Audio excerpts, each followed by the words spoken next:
Welcome to Business Chats. Today we're going to talk with Jenny Melrose. She is a coach. She's going to help us figure out how to grow our income well, sharing her secrets apparently. So let's see.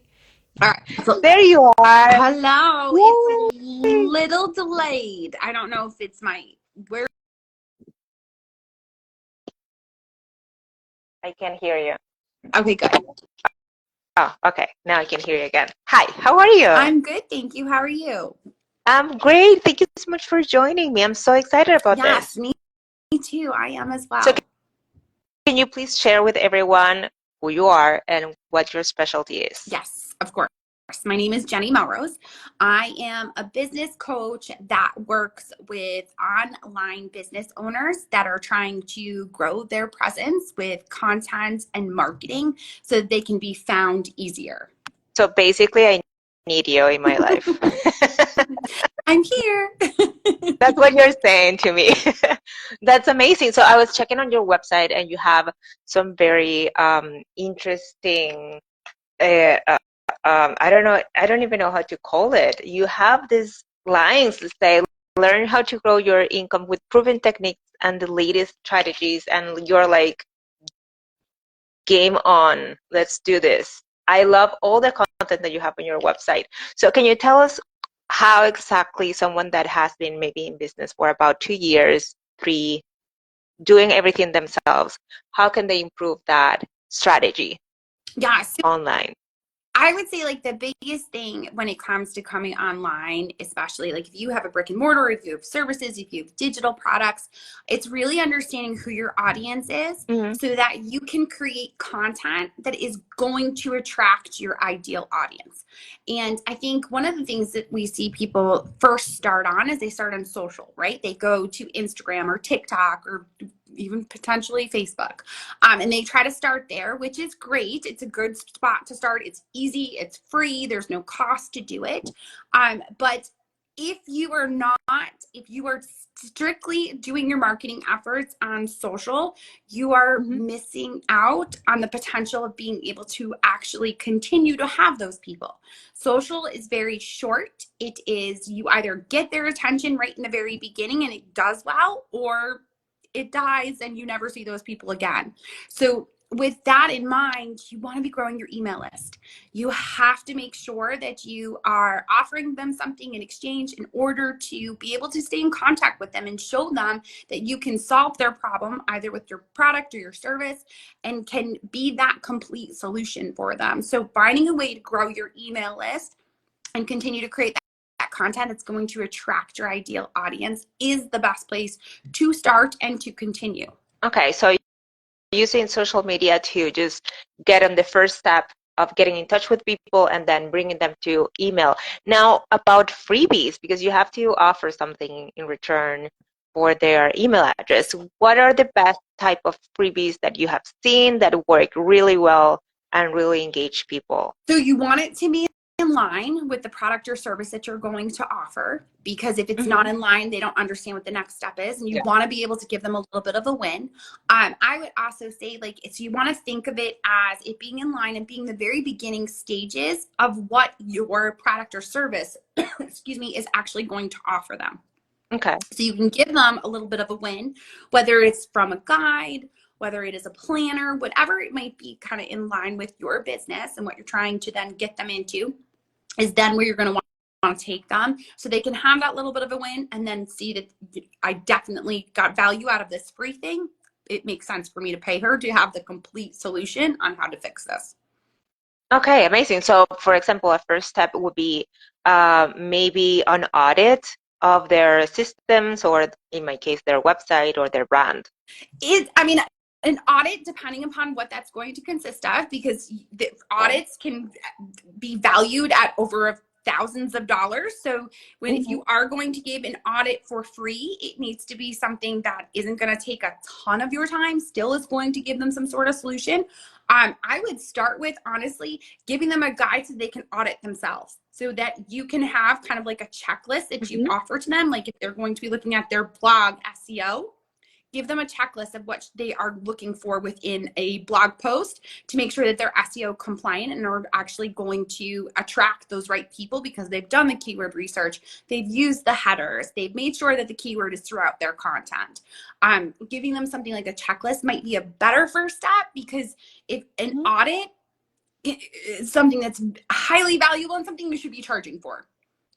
Okay, amazing. I love that. Do you recommend any other types of very specific freebies for maybe different types of industries?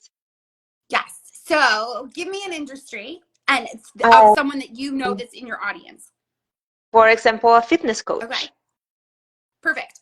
So if that fitness coach is geared towards, let's just say, because this is really easy, because I have a client that's actually working on this right now, that is geared towards women over 40 who are premenopausal and have found that they're struggling with their weight. Mhm. So she may do it could be a one-off workshop that she's going to do for them as the first step to coming in, and that could be her freebie, as well as, again, I always go back to like a guide. I'm a former inner city school district teacher, so I really believe in being able to give them something so that they can learn from it and continue to move forward and have actual physical work done.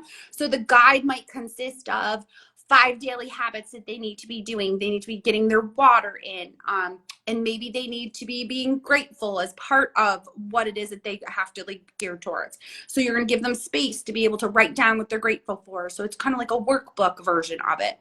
Mhm. All these different things. But a freebie just has to give them that value. So again, they see that, yes, you're the right person for them and they can get definite value from it.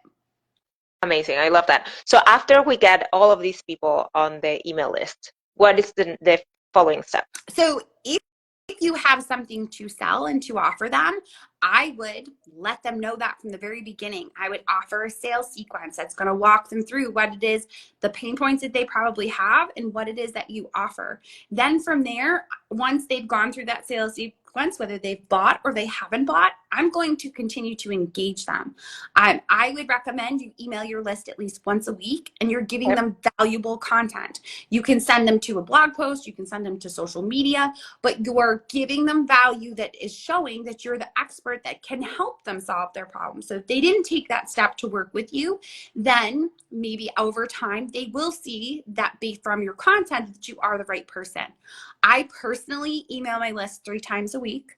I'm giving them content that is out there. That I have a podcast that has over, I can't even believe I'm saying this out loud, but it's 7 years worth of content. Oh my God. There's a lot of content out there, and I can provide them with old content and new content as we continue to move forward so that we stay up to date with all the marketing trends and things like that. But I try to make sure that it's very kind of content centered, making sure that if we're going to talk about social media and we're going to talk about Instagram, we're going to talk about it for a month. We're going to make sure that it's really thorough. We've answered the questions. We've gone into the things that we need to go into. And more Mhm. than likely, if I'm going to talk about Instagram, it's because I have a product that I'm also going to offer in the back end of that as well.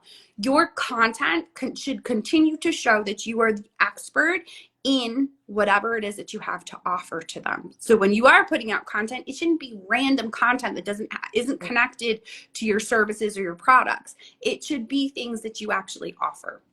Would you suggest having like a theme each month or every 2 weeks or so, so you can actually focus all of your Yeah. efforts?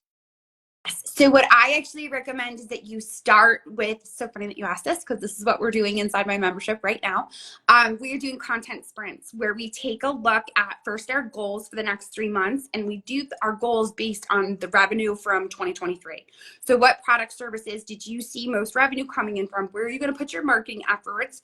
And then we're going to Mhm. look at, okay, we're January through March right now. If we're looking at the next 3 months, is there content that's valuable to those people January through March? Sometimes you have different industries that see, like, the ebbs and flows of business, where sometimes it's just very, for example, fitness. January, everybody wants to hear all about it. Yeah. Comes December, November, when it's the holidays, they don't want to hear anything about it. Don't talk to me about fitness in November, December for Very most true. people. So it has those ebbs and flows.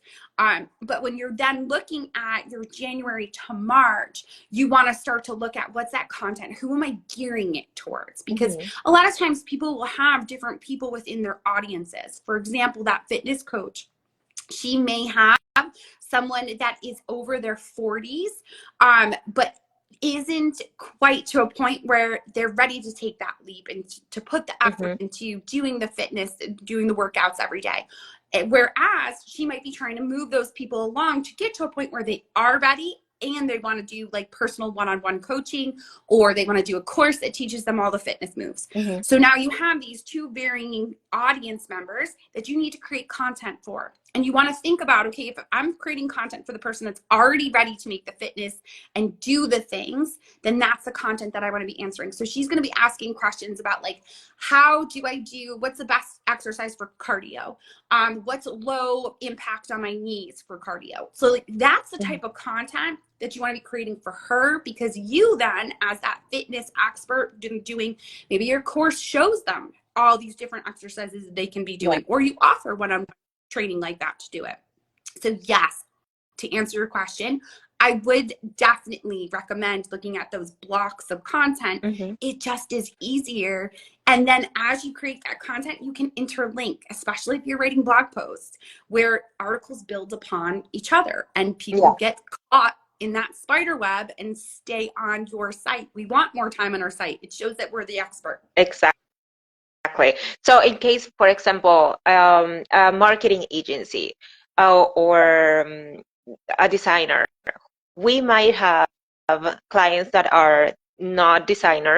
Of course, they're business owners. They're focused on their thing. They just want to make more money. They don't care how I move this pixel to the left and how much that improves everything. So I might add a little bit of that information, but I feel like most of the content that us in this type of industry should share should actually be more business related, don't you think? Do you agree? Like, I would agree, because then you're going to be able to show them that their time is better spent on paying the service-based business owner, right? For having someone else do it for themselves, especially if you're that person, like service-based and you do copywriting or you're a designer, you want to create content that shows them that, hey, I offer this and it's going to save you more time in order to do this. So yes, I would say business topics, but also I would give them some of the like, not necessary being able to do it themselves, but kind of like more like behind the scenes. Yeah, exactly. That makes sense. So they can relate to the results that you got on a specific project, and then they can see the value that you are actually offering. I love that. So you were saying the first step after they join the email list would be sending them through a sales sequence, about 5 emails once a week. And then you said that you email your list 3 times a week, right? So that's after the sales sequence, and then you start just giving value, and then you go on a launch sequence or a sales sequence every now and then. That's correct. Okay, how long do you suggest going back into the sales sequence after you have provided a lot of value? So it depends upon your products and how they kind of can work for you. I will also sometimes I'll do a launch where I'm making it very specific. I'm trying to get them into, say, like a workshop that is going to be able to be very geared towards the specific problem that they have, and then maybe my course is what solves it. So that is like a first area that I can start in. Or, for example, I host online summits. My purpose of hosting the summit is to grow my list, one, but two, it's also to then be able to show that I have a membership where they can come in and they're going to get this here very similar content, and it's going to be just me, and they're going to get coaching from me at the same time.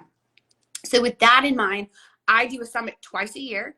And at the end of the summit, I then host an event to get those people from the summit into the smaller event with just me to then be able to pitch my membership. So it's kind of like looking at your calendar over the course of a year and saying, okay, these are the products and services that I have based on revenue from 2023. These are the ones that I see like I could definitely make impact in my revenue. So I'm Mm-hmm. going to kind of plot it out over the course of a year to figure out when I'm going to kind of do launches or pushes to get people. Yes. Okay. Yeah, makes absolute sense. Thank you so much for being here with me again. I just want you to please tell everyone where they can find your podcast, what's the name, Yes. and of course about your membership, which sounds amazing. Of course. Thank you so much, first of all, for having me. Oh. You can follow me here on Instagram. If you have any questions, you can obviously DM me any questions that you have. My podcast is called Influencer Entrepreneurs. And if you just search Jenny Melrose, it will pop. It's been there long enough. It will definitely come up. And then my membership that I talk about is called Influencer Entrepreneurs Insiders. And it's weekly trainings that we actually do live via Zoom so that coaching questions can be answered when I'm doing the training so that they can actually apply it. It's that teacher in me. I always want to make sure that if there's questions, we get them answered immediately. Yeah, totally. I love that. Thank you so much for sharing all of those details. I know a lot of people are going to find it super valuable. Again, thank you so much for being here with me. I definitely looking forward to checking everything that you have on your website, like right now. Thank you so much. No, I appreciate it. And again, if there's any questions, please don't hesitate to DM me. I am always in the DMs trying to answer questions as much as possible. Amazing. Thank you so much. Have a great rest of your day. Thank you. You too. Bye. Bye.